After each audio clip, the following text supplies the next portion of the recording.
उनका कह सीता भा विधि प्रतिकूला, मिलहि न पावक मिटहि न सूला। सीता जी अधीर्य हो गई अशोक वाटिका में, कह रही हैं कि मुझे जो है अग्नि नहीं मिल रही है।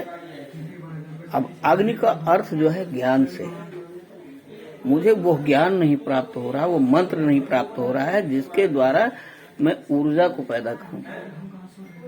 क्यों? क्योंकि प्रकृति मेरे जो है प्रतिकूल है।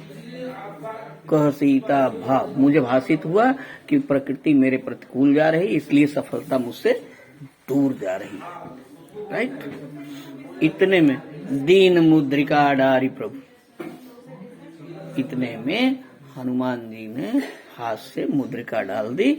तो मुद्रिका डालते ही प्रकृति उनके अनुकूल हो गई और वो प्रसन्न हो गई, और उन्होंने कहा कि कोई न कोई एक महान शख्सियत हमारे सामने आई।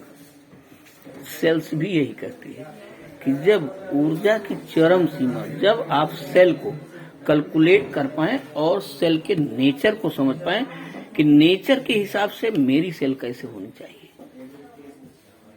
प्रकृति के हिसाब से हमारा प्रोडक्ट कैसा है, हमारे प्रोडक्ट का नेचर कैसा है, और साथ ही साथ जैसे माता सीता जी ने अंदाजा कि मर्यादा पुरुषोत्तम भगवान श्री रामचंद्र जी इस सृष्टि के अग्रणी सदाचारी, ठीक है, मर्यादा पुरुषोत्तम है, पुरुषों में उत्तम है, मर्यादित है। तो उन्होंने क्या किया, ठीक उसी प्रकार से जब आपको ये पता लग जाए कि हमारा ग्राहक हमारे प्रोडक्ट को अच्छी तरह से जान गया है, मैंने इतना बता दिया है कि हमारा प्रोडक्ट हमारे ग्राहक के मन के ऊपर छा गया है, और ग्राहक को ये महसूस हो जाए कि हमारे साथ लगा हुआ जो बंदा है, यह बंदा हमें एक उचित जगह पर एक उचित अप्रिसिएशन लाभ, मेरा प्रॉफिट बुक कराने में मेरी मदद करेगा, ये मेरे साथ किसी तरह का घाटा नहीं करेगा,